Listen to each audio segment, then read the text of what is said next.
transmettre leur bonheur. Bonjour, je m'appelle Françoise, j'ai 70 ans. Soucieuse de l'avenir des futures générations, j'ai décidé de faire un legs au Secours populaire. Il me tient à cœur que mon patrimoine soit utile à ceux qui en ont le plus besoin, en France et dans le monde. Legs, donation, assurance vie, demandez notre documentation gratuite au 01 44 78 79 26 ou rendez-vous sur secourspopulaire.fr. Secours populaire, on peut donner du bonheur, on peut aussi le transmettre. Vous écoutez France Inter, il est 17h.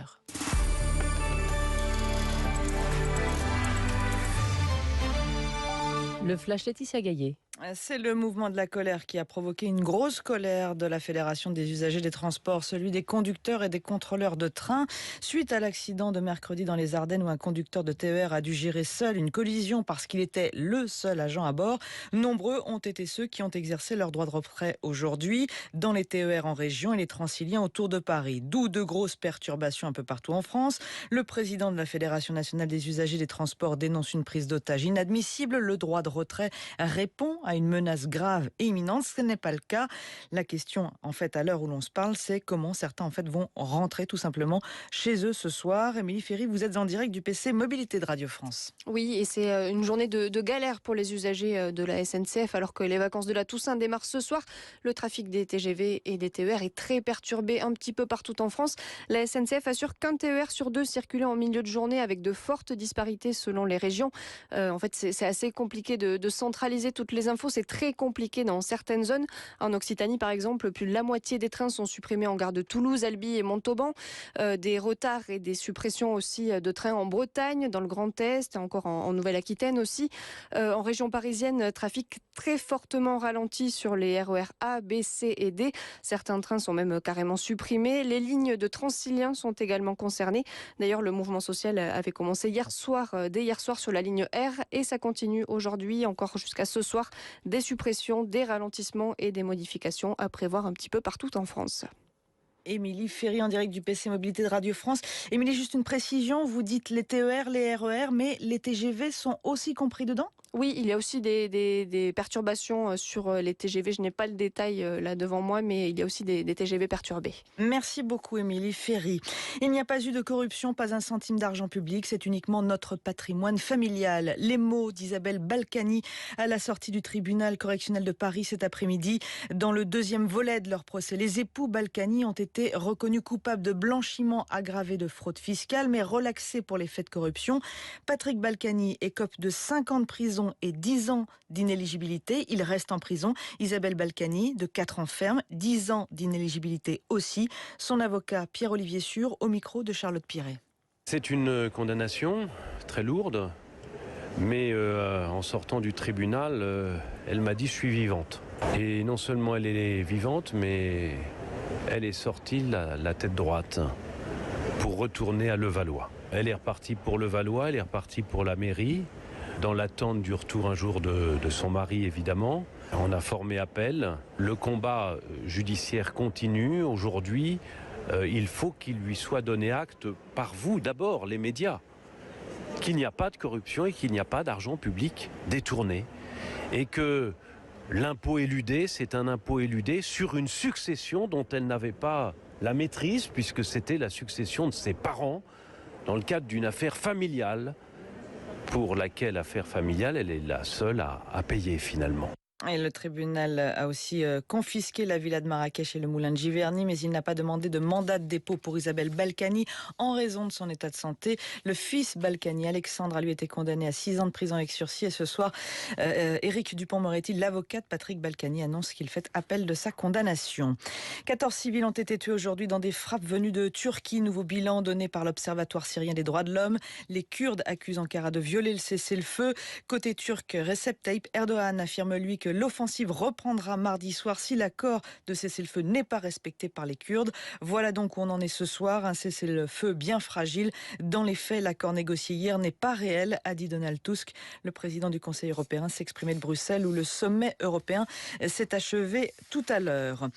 Combien était-il aujourd'hui à bloquer les routes de Catalogne et dans les rues des villes catalanes pour cette journée de grève générale? On fera les comptes ce soir à Barcelone parce que c'est dans cette ville que doivent converger toutes les manifestations. Les militants indépendantistes ne digèrent pas les peines de prison infligées à leurs dirigeants pour la tentative de sécession de 2017. Ça fait 5 jours maintenant qu'ils manifestent.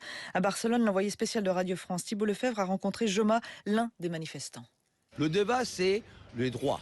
Le débat, c'est qu'on a la capacité des citoyens européens de voter ce qu'on veut ou qu'on ne veut pas. Et que la police et les gouvernements espagnols, ils essayent de nous cohorter nos droits qu'on a acquis contre le Franco. Qu'est le vote des Catalans?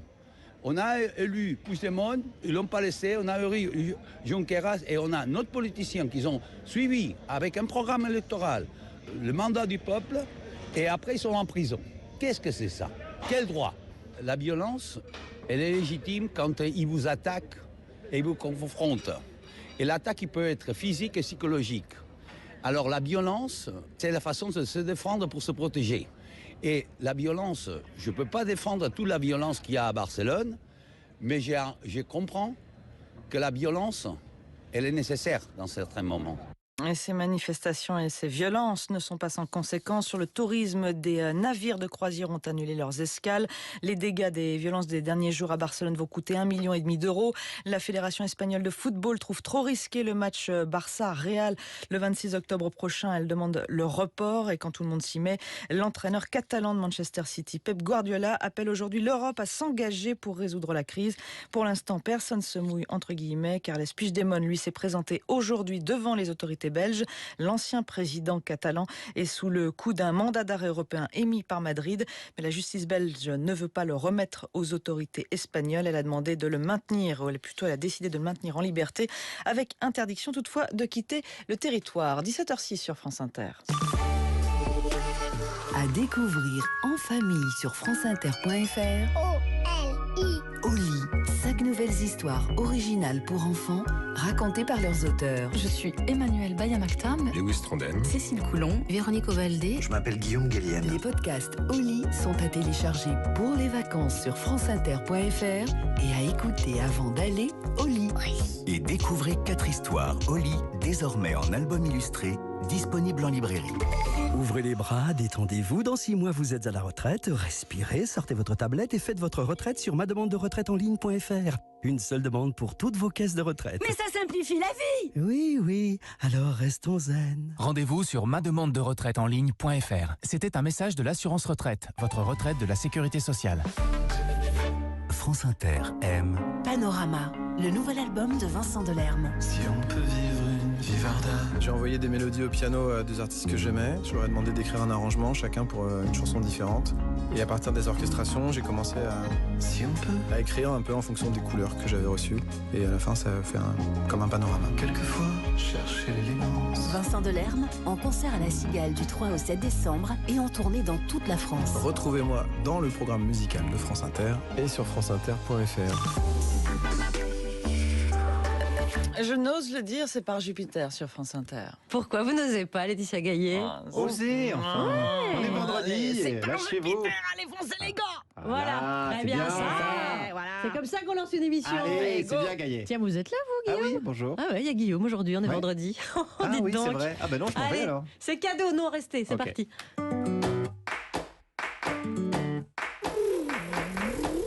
Ce matin, dans le bureau de Par Jupiter. Guillaume, merci vraiment d'être là et de remplacer Alex, hein, ça me soulage. De rien. Du coup, c'est moi le chef, hein, c'est ça? Oui, alors t'emballes pas, hein, parce que c'est exceptionnel. Ah quand bah même. Charline, Ouais. si je suis exceptionnel, c'est que je suis le meilleur. Hein. Non, c'est pas ça. Et c'est- puisqu'être le hein meilleur, c'est être le chef, alors ça veut dire que je suis le chef. Voilà, Oula. c'est un syllogisme. Notre invité Clément Viktorovitch, il te le dirait ça. Oui, oula, alors du calme. Ah du mais calme. attends, mais je suis très calme, Charline. D'ailleurs, le calme et la mesure ne sont-elles pas des qualités propres à un chef? Ouais. Bon, Ah bon, alors. en tout cas, moi je suis super content qu'on Oh. reçoive un rhéteur. Je suis un fou de rhétorique. j'adore Oui, ça. alors j'avais remarqué, merci. Alors justement, je compte sur toi pour prendre en charge l'interview alors. Ah bah tu me Hein demandes de venir un vendredi et de prendre en charge l'interview. Si ça veut pas dire que je suis chef. Non, ça veut dire que j'ai trouvé personne d'autre. Ah oui, personne qui peut se mesurer à un profil comme Clément Viktorovitch, j'imagine. Oui, Non, enfin, c'est que Quoi Juliette, elle était pas dispo, Oui, et puis mais- Hippolyte non plus. Alors Ouais. Clara non plus, puis mon chien non plus. Oui, alors, bah donc t'as immédiatement pensé à moi. Non, mais aujourd'hui Ouais. j'ai pas le choix. Ah alors, bah ne pas laisser le choix égale assumer, c'est ça d'être chef. Je suis bon, chef. là, Guillaume, Voilà. ça me gonfle là. hein. Alors ça, Viktorovitch, il te dirait que c'est une aposiothèse. Bon, allez, hors de ma vue, va me chercher un café. Allez hop. Ça, c'est une analepse, je crois. Va me chercher un café. Oui. D'accord, chef. Voilà, c'est bien. Voilà. Oh putain, je suis en forme aujourd'hui. Moi. Ça, c'est un euphémisme.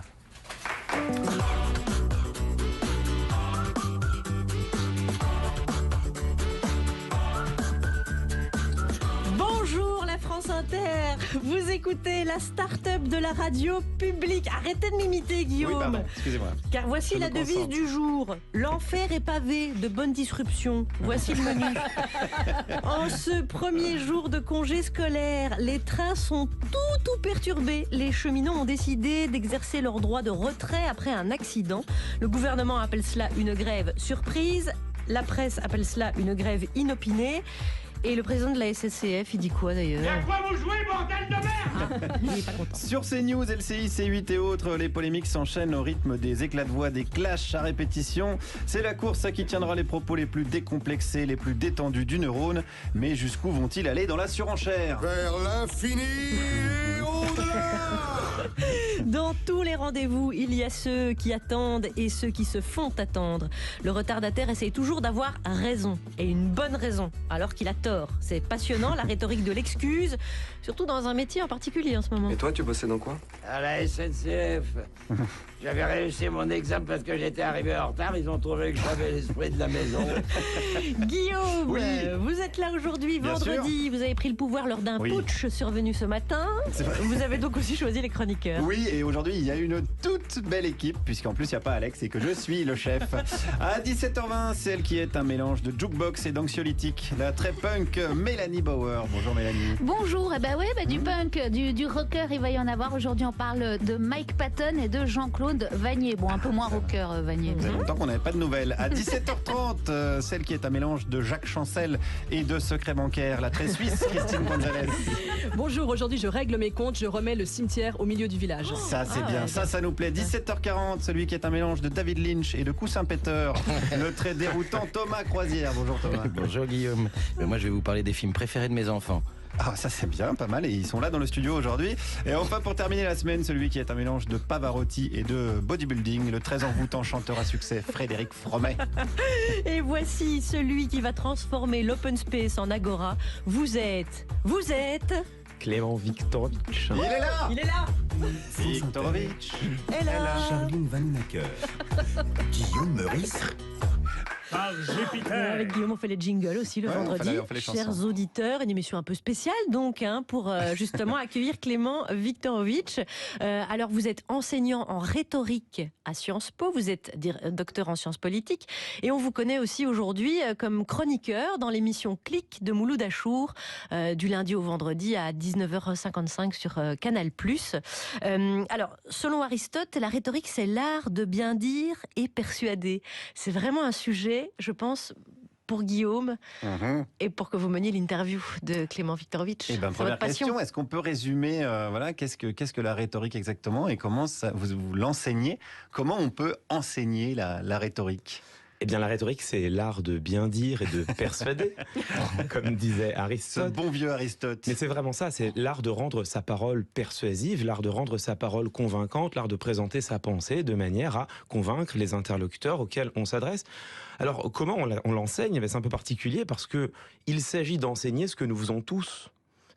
Tout le monde a de la rhétorique l'image que ce serait une discipline particulièrement réservée aux juristes, aux avocats, aux hommes politiques, à ceux qui font du marketing, aux publicitaires, mais absolument pas du tout.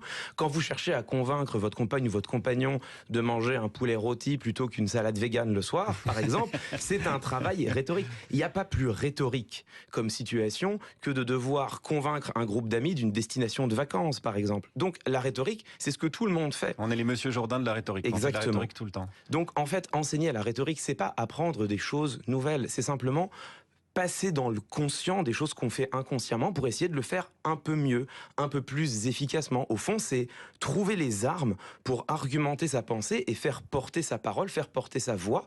C'est aussi, à l'inverse, trouver les armes pour décrypter les argumentations qu'on nous soumet, parce que le problème de la rhétorique, c'est pas la rhétorique en soi. Elle n'a rien de bénéfique ou de maléfique. Le problème de la rhétorique, c'est qu'il y en a quelques-uns qui en disposent et d'autres qui la subissent aujourd'hui. Donc l'enjeu, c'est de l'enseigner au plus grand nombre possible. C'est un outil démocratique ? C'est-à-dire que c'est un outil, la démocratie, la caractéristique, c'est qu'on a la parole en démocratie. Donc il faut aussi que le citoyen s'arme de rhétorique, c'est ça que vous dites ? Exactement. Pour moi, la rhétorique, c'est l'une des disciplines les plus démocratiques qui soit. En fait, c'est paradoxal. La rhétorique, c'est le grand impensé de notre système politique. La démocratie, au sens le plus étroit, le plus restreint du terme, c'est les régimes dans lesquels le peuple vote à intervalles réguliers pour élire ses dirigeants. Bon, il est donc récepteur de discours. Ça veut dire que le minimum qu'on peut enseigner aux citoyens, c'est d'être capable de décrypter les argumentations, particulièrement quand elles sont mensongères, quand elles sont sophistiques, c'est-à-dire trompeuses. Bon, et la démocratie, si on veut en donner une définition un peu plus optimiste, c'est le régime dans lequel le peuple peut s'autogouverner, peut décider ensemble de ce qu'il veut faire de son destin commun. Et comment est-ce qu'on construit ça ? Par de la délibération, par la confrontation des arguments. Le problème aujourd'hui, c'est que cette confrontation des arguments, certains y sont extrêmement virtuoses parce qu'ils y ont été formés dans des grandes écoles, par exemple Sciences Po où j'officie, et puis d'autres en disposent un peu moins. Donc l'enjeu démocratique, c'est de faire en sorte que tout le monde puisse enseigner la rhétorique. C'est pour ça que l'enseigner à Sciences Po, c'est bien, c'est nécessaire. Et puis il faut le faire ailleurs. Moi, par exemple, j'ai fondé avec quelques amis le concours d'éloquence des lycéens de Montreuil. Quelle est la différence justement entre l'éloquence et la rhétorique ? Alors, une différence, une manière de présenter la différence, c'est de dire que l'éloquence, c'est simplement l'art de bien parler, l'art de bien s'exprimer, l'art de captiver son auditoire. La rhétorique, c'est l'art de convaincre. En fait, la rhétorique, elle n'est pas nécessairement orale. Quand François Mitterrand envoie une lettre à tous les Français en 88 pour sa réélection, c'est un travail rhétorique, il n'est pas écrit. Quand Apple fait de magnifiques images de l'iPhone 10 et qu'on est tous subjugués, c'est de la rhétorique de l'image. Si on tire un peu le trait, une lettre d'embauche ou une conversation Tinder, c'est de la rhétorique. Donc la rhétorique, c'est l'art de convaincre. Et c'est pour ça qu'à Montreuil, le maire de Montreuil voulait fonder un concours d'éloquence.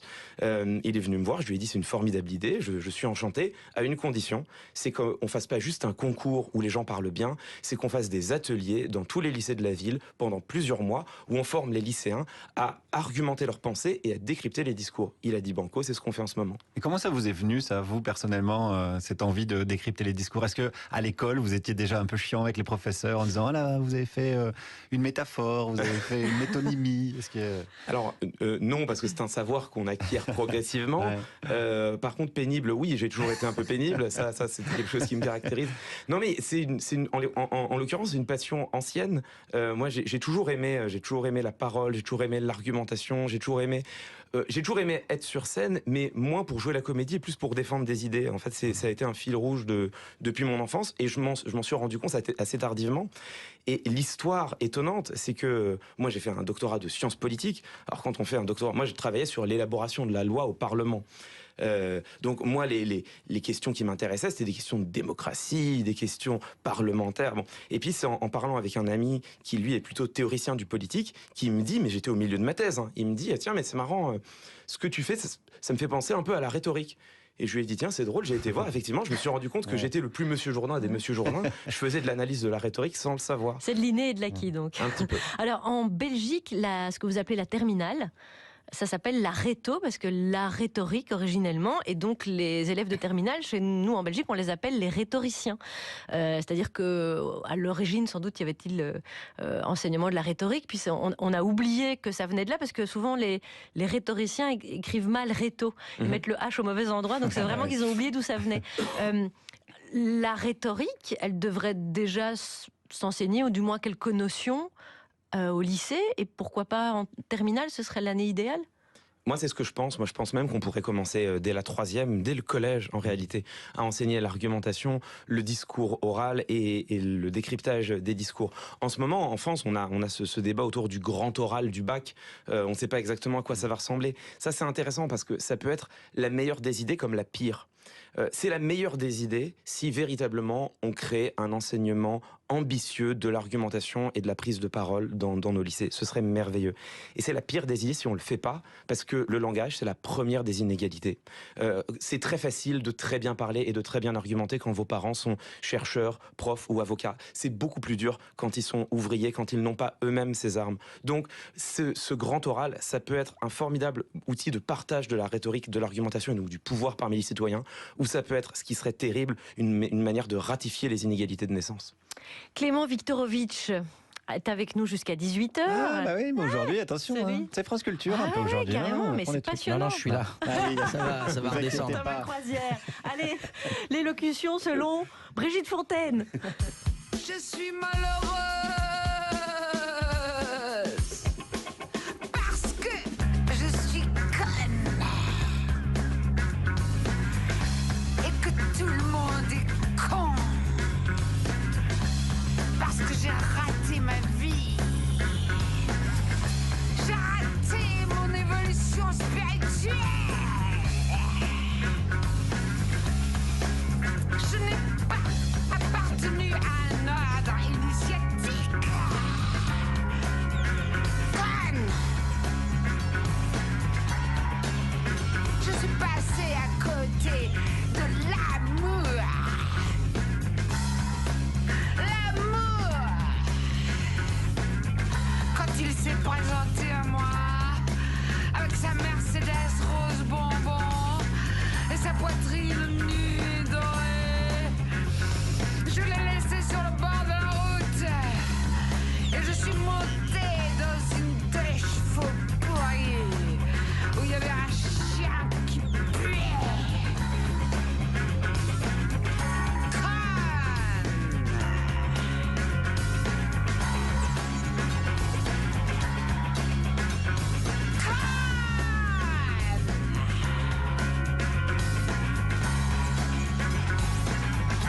Je n'ai pas respecté mon père et ma mère. Y a pas de secret, y a pas de mystère. J'ai négligé mes devoirs envers l'univers. Au niveau du concret, je suis architecte. Je ne sais même pas jouer de la guitare électrique.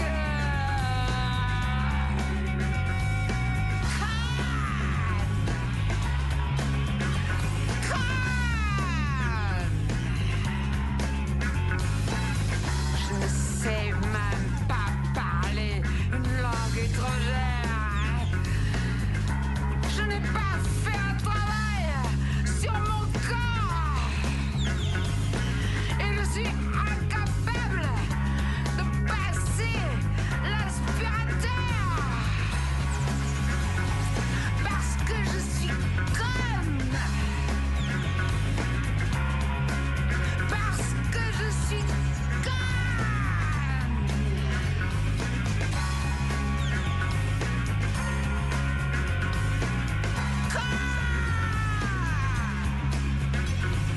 Conne, Brigitte Dis donc. Fontaine. Ah oui, Eh pardon. oh. Non, mais ça va. 17h22 sur France Inter. Vous écoutez Par Jupiter, mais quel bon goût vous avez.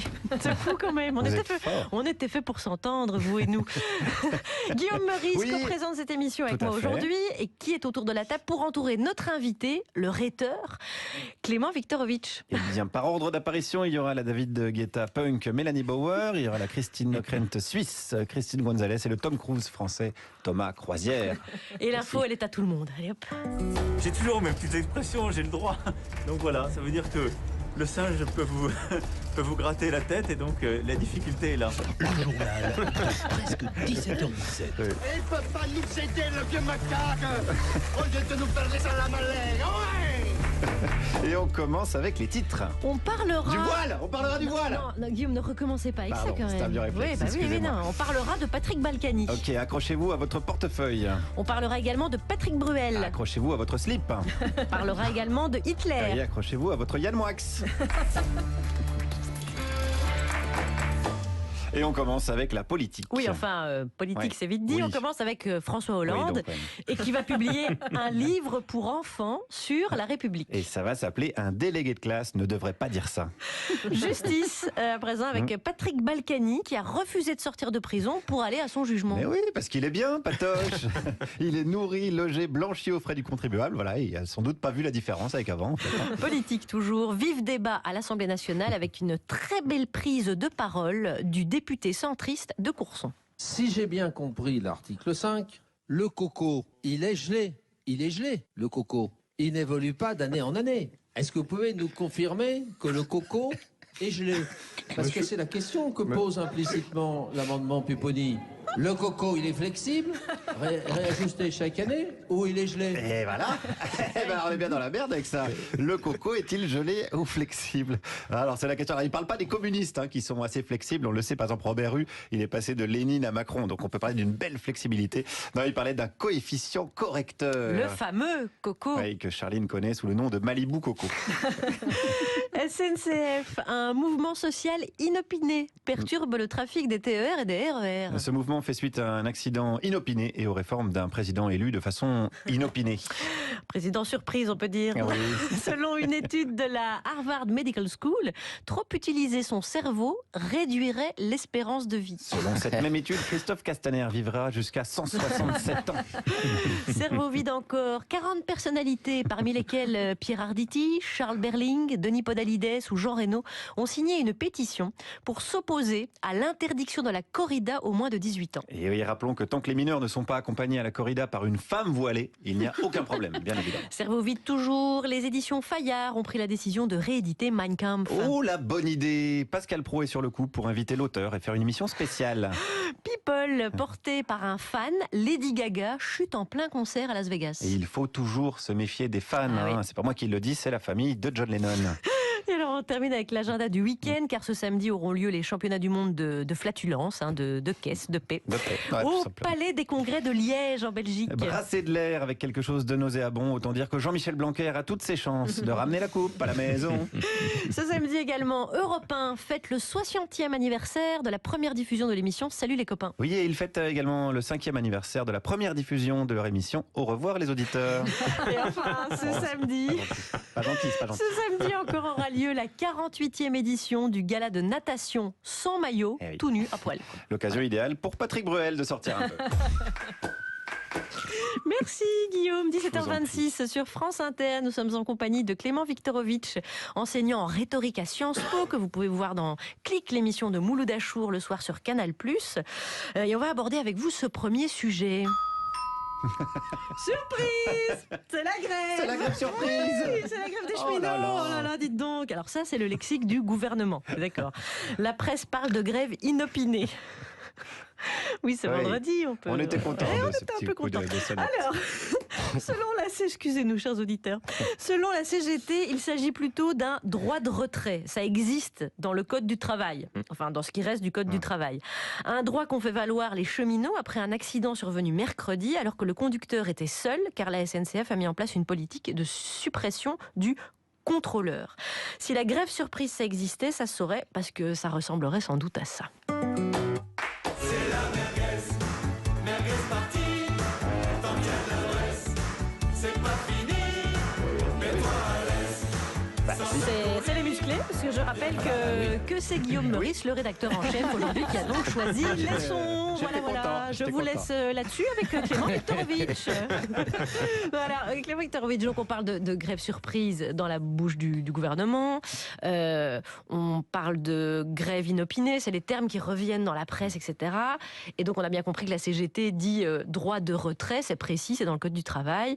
Évidemment, tout ça, il y a des interprétations aussi, mais c'est typiquement un sujet de société où les différents protagonistes jouent sur les mots. Comment vous voyez les choses, vous ? Mais la manière de nommer les choses, c'est un enjeu politique crucial. Gagner la bataille des mots, c'est déjà presque avoir gagné la bataille des idées. Et là, ici, l'enjeu, il est très clair. C'est-à-dire que si vous dites que le mouvement social qui a lieu aujourd'hui, c'est une grève surprise, donc une grève qui n'a pas donné lieu à un préavis, ça pose un vrai problème et de légalité et de légitimité. Si vous dites que c'est un droit de retrait, comme son nom l'indique, c'est un droit, ça ne pose aucun problème. Et au contraire, ça renvoie la faute sur l'employeur qui doit assurer la sécurité de ses employés. Donc là, la bataille idéologique qui se joue dans cette grève, elle se joue sur le terrain des mots. Et il y a un bel exemple qui était passionnant. C'était en 2018, au moment de la réforme de la SNCF. J'avais écouté avec attention le JT de 20h sur TF1 et sur France 2 le soir du premier jour de grève. Et sur France 2, vous entendiez, à la fois dans la bouche de la présentatrice mais de tous les reporters, le mot usager de la SNCF. Alors Alors on parlait des malheurs, des misères des usagers. Et sur TF1, on parlait là aussi des malheurs et des misères des clients de la SNCF. Et là aussi, il y a un enjeu lexical qui est crucial, parce que si vous êtes client de la SNCF, vous payez pour un service et vous pouvez exiger qu'on vous le rende. Et si on vous le rend pas, ce sont les autres, ceux qui devraient vous l'offrir, qui sont en faute. Alors que si vous êtes un usager, il est usager du service public. Et ceux qui se mettent en grève, ils se mettent en grève pour défendre le service public et donc pour défendre les usagers. Donc là, vous voyez que derrière un même traitement, qui était que quand même la grève, c'est pas cool pour ceux qui prennent le train, en fait, dans la manière de nommer les personnes qui prennent le train, il y avait déjà des enjeux politiques cruciaux. Nommer les choses, c'est déjà un peu gagner la bataille des idées. Alors justement, dans la grève et on peut dire la rhétorique de la grève, elle est toujours marquée par l'exagération. Prise d'otage, une minorité qui bloque une majorité, etc. C'est un terreau propice à est-ce qu'on peut dire une rhétorique de l'exagération ? Pour persuader, c'est pour persuader. Une rhétorique de l'hyperbole ou de la métaphore. C'est-à-dire que là, la prise d'otage, tout le monde voit bien que c'est une métaphore. C'est-à-dire que tout le monde voit bien que personne n'est pris en otage. Et en fait, c'est très intéressant de voir que cette métaphore qui dramatise les grèves. C'est-à-dire que vous prenez le train, il n'y a pas de train. Bon, ça peut vous ennuyer un petit peu, ça peut vous ennuyer beaucoup, ça peut même vous mettre très sérieusement dans l'embarras, mais rien à voir avec les dangers de vie et de mort qui pèsent sur vous lors d'une prise d'otage. Donc on voit bien ce que cette métaphore avait de caractère à dramatiser la situation et donc à faire peser tout le poids et toute la responsabilité sur les grévistes. Et en fait, ce qui est intéressant, c'est de voir que cette métaphore, elle a explosé. On n'a plus le droit de l'employer aujourd'hui, je pense que c'est heureux, depuis la prise d'otage du Bataclan, parce que là, tout le monde a bien vu ce que cette métaphore avait d'obscène, parce qu'elle est obscène, cette métaphore, donc on ne l'emploie plus, c'est heureux. Clément Viktorovitch avec nous, c'est passionnant jusqu'à 18h. On parle un petit peu de musique, n'est-ce pas? Enfin, si Guillaume est d'accord, parce qu'il est rédacteur en chef. Alors, musique et Mélanie Bauer, ça va ensemble. Alors, allons-y. Allons-y, Mélanie. Alors, j'avais envie aujourd'hui de revenir sur un très vieux disque sorti il y a un mois. En journalisme musical, un mois, c'est très très très long. Corpse Flower de Mike Patton et Jean-Claude Vannier. La rencontre entre la France et l'Amérique, le rock et la chanson, le baby boomer et la génération X. Bref, un disque de vieux. Alors, Mike Patton, c'est Faith No More, le rock musclé des années 90 avec des tubes plus ou moins dépressifs. Comme par exemple cette chanson Easy que vous avez forcément entendue à la radio si vous êtes né au siècle dernier.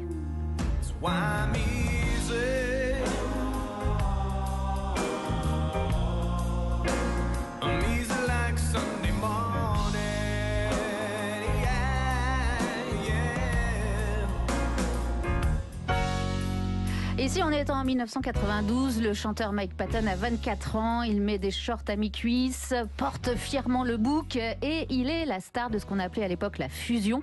Un mélange de heavy metal, de funk et de ballades romantiques avec d'interminables solos de guitare comme celui-ci.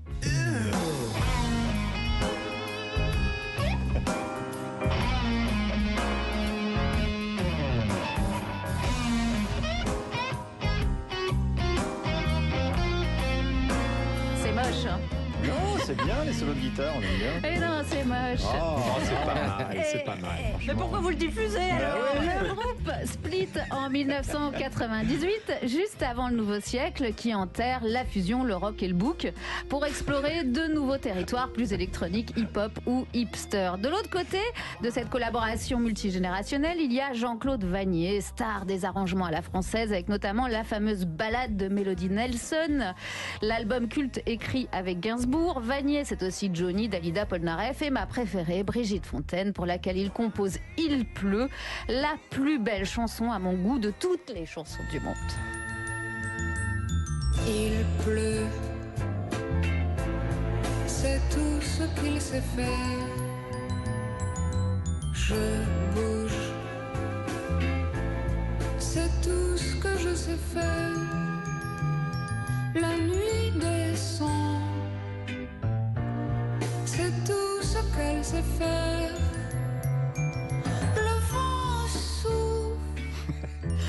Bon, Mike Patton et Jean-Claude Vannier se rencontrent lors d'une rétrospective Gainsbourg aux États-Unis et joie du nouveau siècle et de la technologie. Il débute entre la France et l'Amérique un ping-pong de création. Vannier envoie des mélodies, Patton vocalise, ajoute des basses et les chansons prennent forme.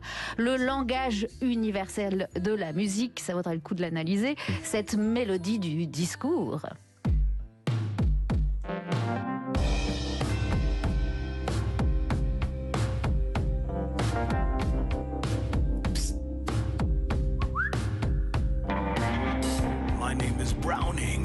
my motto.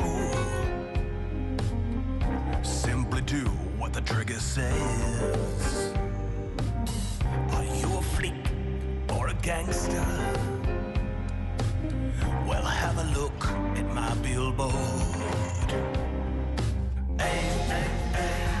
Alors bien sûr, il plane sur ses chansons des fantômes de Bonnie and Clyde, de Gainsbourg, à l'humour noir, mais aussi d'Oscar Wilde. Ce Corpse Flower, c'est la désillusion de la génération X portée par un romantisme de corde à la française. Le compliqué, pour ne pas faire simple, interprété par des musiciens extraordinaires d'ici et de l'Amérique pour des morceaux qui ne cherchent pas à plaire. C'est viril comme du Cash, c'est sombre comme du Cave, c'est patient comme du Waits, avec cette humilité que l'on ne connaît que chez les grands artistes, Mike Patton et Jean-Claude Vannier, parce qu'au fond, les chansons d'amour sont toujours les mêmes.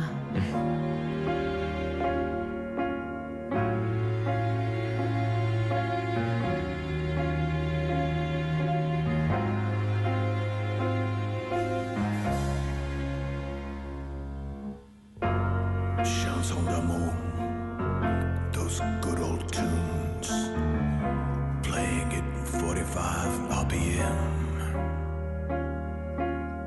Chansons d'amour, always the same, under the migraine days.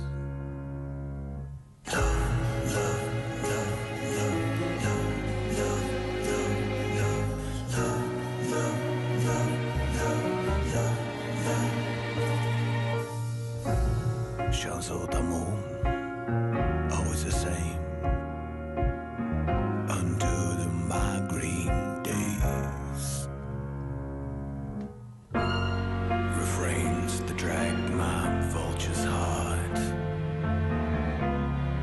lonely mad rhymes, unsigned checks. I was bawling like a deaf man, turning up the echo.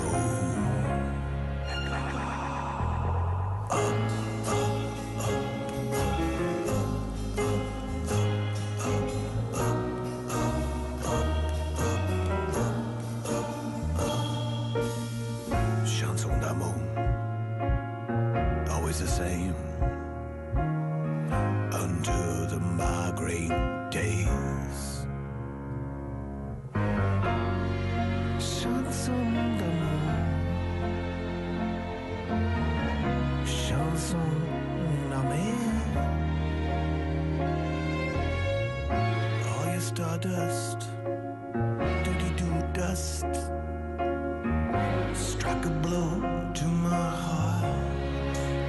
Mike Patton, Jean-Claude Vannier, Corpse Flower, c'est l'album et c'était Chansons d'amour. Merci Mélanie Bauer qui a parlé de mélodie du discours, Clément Viktorovitch. Mais oui, mais alors il se trouve que j'ai fait ma chronique de mercredi dernier dans Click sur la mélodie du discours en regardant justement comment est-ce que c'est une des dimensions de la rhétorique, ce qu'on appelle la prosodie, la musique de la voix. Et j'ai essayé d'analyser comment est-ce que cette musique de la voix peut créer des effets sur les auditeurs. Voilà, ça se retrouve sur YouTube et sur Malcanal. Il est fort, il est balèze. fort. Il est enseignant en rhétorique à Sciences Po. Il a besoin d'argent. Et docteur en sciences politiques. Mais oui, c'est un chercheur, Clément Viktorovitch avec nous. Et évidemment, c'est vendredi. Bah, bien sûr. Elle a pris le TGV. Il roulait ce matin. Il roulait bien. En provenance de Genève. Lausanne, oui, tout à fait. Oui, c'est Christine Gonzalez, Cricri, comme on l'appelle. Ouais, alors, j'aimerais vous inviter à passer quelques secondes dans ma tête, histoire que vous compreniez très précisément la réalité de mon quotidien. Attendez, j'approche mon cerveau du micro. Nous reparlerons tout à l'heure de ce qu'est une information. Je n'arrive pas Très encore à ordinaire. être... Pour l'instant, disons, si vous voulez que l'ensemble de ces facteurs et des contrôles, au fond, personne, tout dans son sache libre, c'est le bordel. Oui. Alors, vous avez compris que je ne suis pas tout à fait seule. Ouais. C'est ça, une vraie charge mentale. Chaque semaine, je fais le tri, je choisis scrupuleusement les morts avec qui interagir, j'établis des connexions fortes, je fais du networking dans l'au-delà. C'est un vrai travail. Et j'aimerais, Charline et Guillaume, que vous le reconnaissiez déjà. Ouais. Très bien. Ouais, très bien, très bien. Alors, question, Ok. pourquoi dans Par Jupiter, alors que je suis même pas là, vous interviewez des morts? J'ai halluciné. Non, mais hier, 17h, j'allume la radio pour écouter mon émission préférée. Et qu'est-ce qui se passe? Vous êtes là en vrai. Vous êtes Marguerite Duras. Oui, c'est elle. Bienvenue Marguerite Duras. Oui. Marguerite, c'est l'écrivain en devenir, ça n'est pas encore Duras. Je ne sais pas. Ce n'est pas à moi de le dire, ça. Et est-ce que vous avez été surpris par l'adaptation qui a été faite par Emmanuel Finkiel? Oui. Pas très bon. Pas très bon. Vous, c'est une notion qui vous parle, l'attractivité de la France? Maintenant, tout de suite, là Oh non. Alors que vous pensez que c'est impossible? Oui, j'aime bien Bob Dylan. Merci, c'était un plaisir de parler avec vous de la douleur, ce qui n'est pas commun. Oh, sans aucun doute, oui. Ça m'a fait mal au cœur, ça m'a fait tellement mal au cœur. J'ai pleuré, je me suis roulée en boule dans mon lit en forme de cercueil et j'ai hyper mal dormi. Ce matin, toute cernée que je suis, je me dis bon, allez Christine, relativise, aujourd'hui tout sera différent. J'allume la radio, c'est la matinale de Nicolas Demorand et Léa Salamé, et qui est invité? Un ministre mort, oui, un ministre de l'au-delà, le ministre de l'écologie, Jacques-Yves Cousteau. Est-ce que vous pouvez m'expliquer pourquoi, rationnellement, ce n'est pas la mobilisation générale pour le climat? Pas du tout. Pourquoi est-ce qu'on est tellement paralysé? C'est impossible à expliquer. Ça s'apparente à un brouillard épais. Est-ce que vous restez au gouvernement de ce fait-là? Non. Vous êtes sérieux, là? Ah oui. Je tiens à préciser que vous ne l'aviez absolument pas dit avant de rentrer dans ce studio. On le découvre. Bien au contraire. Il n'y a pas de doute. Vous avez pris quand, cette décision? La visibilité est de l'ordre de 30 mètres. 35 mètres. Donc là, ils vont la prendre en direct. Oui. Christine est en ligne au standard 01 45 24 7000. Soyez la bienvenue sur France Inter, Christine. Bonjour. J'aimerais vous dire deux choses. D'abord que c'est pas une très bonne idée d'interviewer les morts. Enfin, il y en a d'autres qui le font vraiment beaucoup mieux sur France Inter. Et deuxièmement, cette démission du commandant Cousteau en direct, franchement, ça sonnait pas sincère, ça avait l'air hyper verrouillé. Le truc n'est pas verrouillé. C'était un moment de grâce. Voilà. C'était un moment unique. Bon, bah vous vous en foutez de ce que je dis, quoi. Merci Christine pour cet appel et cette intervention. Il est 8h43 et vous écoutez France Inter. Et pourquoi est-ce que je m'obstine à 9h10, encore allumer la radio, et c'est l'heure de Boomerang. Et qui est l'invité? Romy Schneider.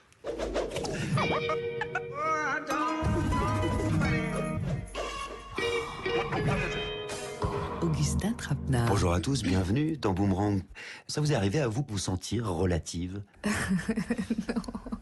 Alors si le mot c'est cette substance malléable que l'on travaille, quel est son pouvoir? Quelle est sa puissance? Qu'est-ce qui fait la puissance d'un mot?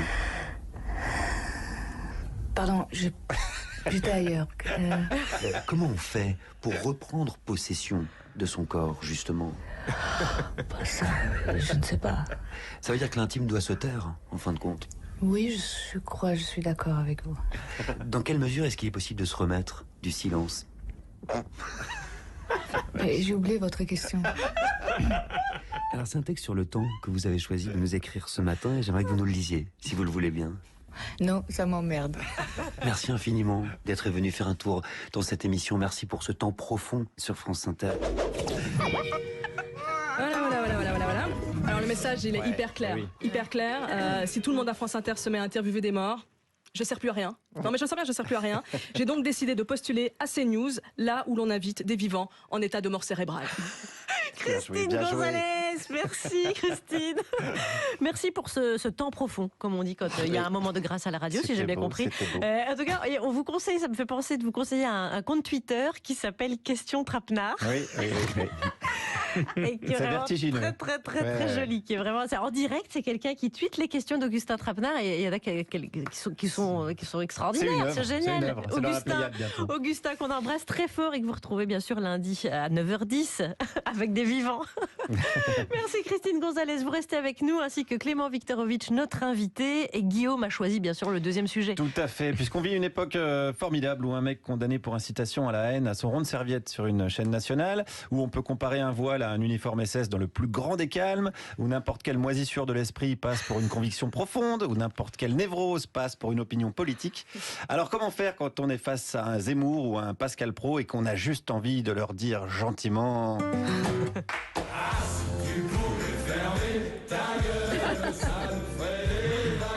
Mais enfin, ça va pas! Fermez ta gueule, ça ferait du bien à la France. Mais c'est insupportable, enfin, votre attitude. Mais c'est juste insupportable. Arrêtez. Moi, je peux plus animer une émission de télévision. Voilà, vous avez bien reconnu évidemment Patrick Sébastien et Pascal Praud, les œuvres de notre fabuleux réalisateur. Alors comment vous, Clément Viktorovitch, qui est un homme de médias, vous analysez cette période? Est-ce qu'on a définitivement délaissé le terrain des arguments et c'est à celui qui dit la plus grosse saloperie?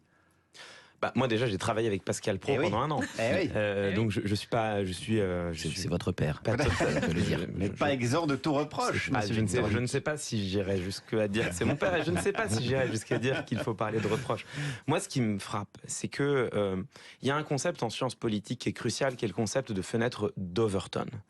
La fenêtre d'Overton, c'est un mot compliqué pour désigner un truc assez simple. C'est l'idée que dans l'espace public, dans les médias par exemple, il y a un spectre du dissible en politique. Il y a un spectre de ce qu'on a le droit de dire sans être disqualifié. Bon, ce qui est intéressant, c'est que cette fenêtre d'Overton, elle ne s'élargit pas ou elle s'élargit peu, elle a tendance à se déplacer.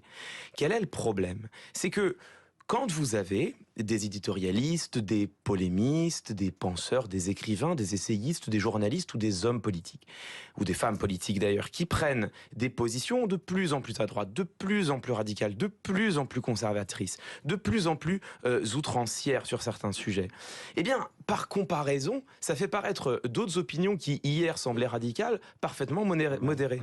Et je crois que la vraie problématique qu'on est en train de vivre, elle va au-delà d'Éric Zemmour ou de Pascal Praud, elle est plus, pour prendre les deux personnes que vous avez citées, elle est plus large que cela. C'est-à-dire que moi, hier, par exemple, dans Click, j'ai analysé le discours de Nadine Morano.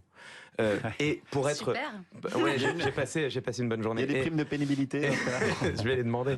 Mais ce qui est fascinant, c'est que on a tous été marqués à la rédaction par cette journée et par ce discours. C'est-à-dire qu'on ne s'attendait pas à une telle radicalité. On ne s'attendait pas à un tel discours. Et ça a été une des chroniques les plus difficiles à écrire parce qu'elle dit littéralement des horreurs. Mais est-ce que c'est utile d'y opposer des arguments? Parce que finalement, qu'est-ce que c'est un argument face à quelqu'un qui va crier fort? Oui, comme un enfant qui ferait caca-prout, il n'y a pas d'argument finalement. C'est ça qui est terrible. C'est là où j'ai envie de dire que quoi qu'il arrive, on perd. C'est que moi je crois qu'il ne faut jamais délaisser le terrain des arguments. Je crois qu'il ne faut jamais délaisser le terrain des arguments. C'est ce que la gauche a prétendu faire avec le Front National pendant des années et des années, du temps où il s'appelait encore le Front National, où la seule chose qu'on avait à leur opposer, c'était des invectives, en disant « vous êtes raciste, vous êtes fasciste, nous ne parlons pas avec vous, nous ne voulons même pas déconstruire votre discours ». Résultat, le Front National n'a eu de cesse de monter, et c'est normal, parce qu'à un moment donné, quand on a des adversaires politiques, soit on est capable de les vaincre sur le terrain des arguments, soit il faut admettre qu'ils sont plus forts que nous. Oui, mais c'est eux qui vont. Pardon, mais c'est eux qui vont pas sur ce terrain. C'est eux souvent qui vont pas sur le terrain des arguments et qui sont sur le terrain de l'invective. Que répondre à Nadine Morano dans sa diatribe d'hier matin? Enfin, c'est compliqué, quoi. C'est pour ça que ça devrait être d'autant plus facile de leur répondre. Donc moi, c'est ce que dans Click notamment, j'essaye de faire. Alors pas uniquement avec les discours en l'occurrence d'extrême droite ou de droite extrême, mais avec le discours politique en général, parce que je pense que c'est important de donner les clés. C'est important de lever le rideau et de montrer ce qu'il y a derrière. Le vrai problème, et je finis là-dessus, c'est que au même moment où Nadine Morano parlait, il y avait sur une autre antenne Marine Le Pen. J'ai écouté les deux discours. Et je peux vous dire qu'à côté de Nadine Morano, le discours de Marine Le Pen, il semble modéré. Et ce qui est grave, c'est ça. Alors, est-ce qu'il faut boycotter ou pas CNews? Parce qu'en allant sur CNews et en répondant à ces gens-là, etc., ou sur d'autres chaînes, parce que le CI, finalement, parfois, c'est pas beaucoup mieux, on alimente leur machine. Est-ce qu'il faudrait pas les laisser entre eux? Qu'est-ce qu'il faut faire? On se pose la question de participer à ces débats ou ne pas y participer, parce que parfois, c'est même souvent un piège. On le voit chez Pascal Praud, une Claire Nouvian, où ils arrivent dans un piège, en fait. Écoutez, moi, ça, je sais pas. Encore une fois, moi, CNews, c'est une chaîne sur laquelle j'ai travaillé. Je connais bien la rédaction, j'ai beaucoup de respect pour tous les journalistes qui y travaillent, j'ai même beaucoup d'amitié pour les journalistes qui y travaillent. Il y a des journalistes à CNews? Mais il y en a. On va vérifier cette information. Et je suis pas sûr que tout le monde se soit ravi de l'arrivée de CNews. La seule chose à dire, c'est que ceux qui ont une responsabilité, c'est les téléspectateurs. Il y a la phrase de Coluche, rendez-vous compte, il suffirait que les gens arrêtent de l'acheter pour que ça arrête de se vendre. Rendez-vous compte, il suffirait que les gens arrêtent de regarder CNews pour qu'il arrête d'être programmé. Ouais, moi j'ai pas la télé. Ah bah très bien, ça règle le problème. Thomas Croisière, vous êtes avec nous. Alors ce premier jour de congé scolaire. Absolument. Eh ouais, il y a un lien. Les vacances de Monsieur Croisière est le titre du programme de mes 15 prochains jours. Juste après Jupiter, direction l'A10 avec mes 2 couillons de 9 et 7 ans avec qui chaque dimanche je regarde un film. On appelle ça la séance du dimanche soir. Et puisque pendant les vacances vous aurez l'occasion de regarder des films en famille, je vous propose leur top 3 cinéma. Moi, j'aime bien Princesse Mononoke parce qu'il y a beaucoup d'esprit et aussi parce que ça protège la nature. On va en faire un petit Guillaume Meurice de cet enfant avec qui je suis heureux d'avoir partagé l'univers d'Hayao Miyazaki parce que tout y est mieux que chez Disney et surtout, il n'y a pas de chanson à la con comme... Je ne mentirai plus jamais. Remerciez-moi d'avoir pourri votre soirée avec cette punitive ritournelle. Nous commençâmes par Totoro, auquel je leur fais soi-disant penser quand je dors. Ils prétendent même que je ronfle, alors que si je ronflais, je le saurais. Puis Nausicaa et ses os mous qu'ils dessinèrent 100 fois. Chihiro, dont le joufflu visage me rappelle leur mère. Et enfin, Princesse Mononoke, que j'attendais de leur montrer, le pensant trop violent. Pas eux. J'aime partager avec eux mon tropisme nippon. Un jour, je leur parlerai de Yuki, cette femme que j'ai aimée à 20 ans et à qui je demandais après l'avoir embrassée, elle est à qui, hein, le Yuki? Elle est à qui, le gentil petit toutou? Elle me répondit, Thomas, what do you mean? Thomas, qu'est-ce que tu veux dire? Richard Gottener n'ayant manifestement pas eu au pays du soleil levant le succès qu'il méritait. Moi, j'aime la guerre des boutons parce qu'en fait, les enfants, ils se font la guerre et c'est une guerre d'enfants. Et donc, ils essayent de trouver tous les moyens et tout ça pour se faire la guerre. Et leur menace, c'est d'enlever les boutons, donc c'est drôle. Et après, il y a leurs pantalons qui descendent et tout ça. Et parce qu'il y a aussi plein de blagues drôles. Des blagues drôles, c'est sûr que ça les change de leur quotidien avec moi.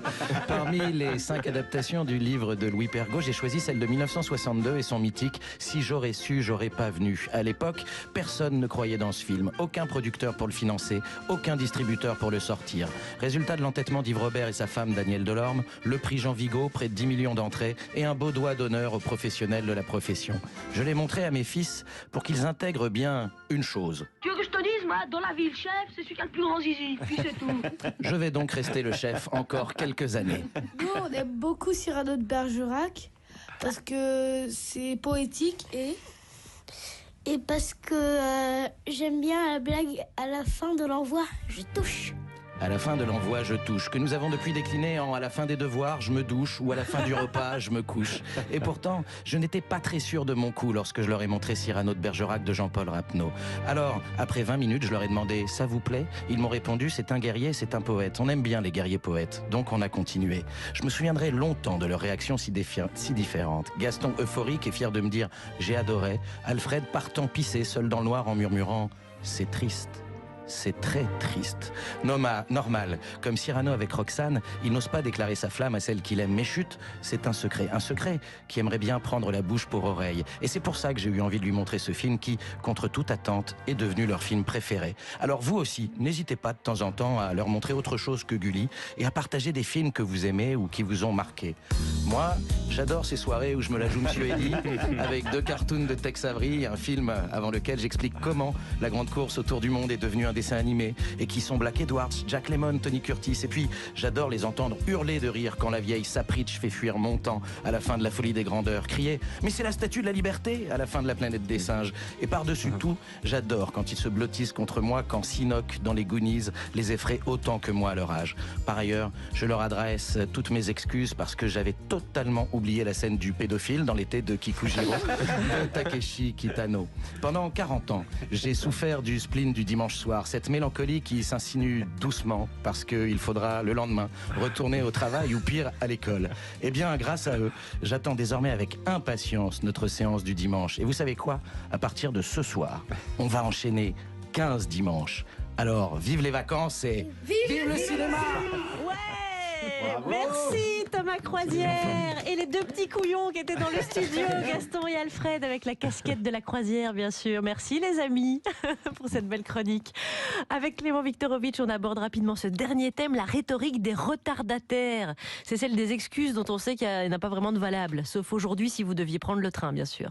La France est le seul pays au monde où les gens s'excusent d'être à l'heure, dit l'humoriste américain Sébastien Marx. Alors, quelle excuse pour persuader l'autre qu'on a des raisons valables d'être en retard? Quelle heure est-il? Non. La sardine. Bah si. 4h moins le quart. Si on m'avait dit que je regretterais Alex Vizorek.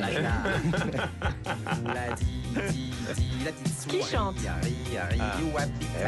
Hey. Pierre Richard. C'est bien, Rédaction en chef Guillaume Meurice, bien mais c'est sûr. pas de la petite On se laisse pas bière. aller. Sujet trouvé dans Marie-Claire, ça c'est moi, avec notre stagiaire Céline Dubois. Alors vous êtes balèze en excuses quand vous êtes en retard, alors, le roi de la rhétorique? Mais c'est-à-dire que c'est par définition des excuses fallacieuses. C'est-à-dire que, à l'exception de quelques fois où vraiment le ciel vous est tombé sur la tête, la seule excuse qui vaille, c'est désolé, j'ai merdé. C'est-à-dire que c'est ça la seule excuse quand on est en retard. Donc non, je suis pas très fort. Donc généralement, c'est ce que je dis. On emploie un mécanisme de répétition. C'est une bonne méthode, la répétition ou l'innovation? Alors moi, j'ai eu une excuse une fois du temps où j'enseignais à l'université de Villetaneuse, une excuse merveilleuse d'un étudiant. Alors il faut bien se dire qu'on était au milieu du semestre, un milieu de semestre bien avancé. L'étudiant rentre dans la salle de TD avec une bonne heure de retard, c'est-à-dire pas quelques minutes, et il me dit « Désolé, je me suis perdu ». Il faut le dire avec aplomb en fait. Ouais, mais ça a bien marché. Et il y a une deuxième excuse qu'on m'a sortie un jour, j'ai trouvé ça merveilleux, c'est quelqu'un qui m'envoie un texto très en retard en disant « Désolé, j'étais vraiment très à l'heure jusqu'à ce que je sois en retard ». Ça c'est mignon, il y a de la poésie. Oui, et puis c'est toujours vrai. Voilà. Ça pourrait être l'objet d'une future chronique, comment les politiques justifient-ils leur retard? Et vous pourrez sans doute conseiller Emmanuel Macron pour le chantier de Notre-Dame, ça risque de lui servir, bien sûr.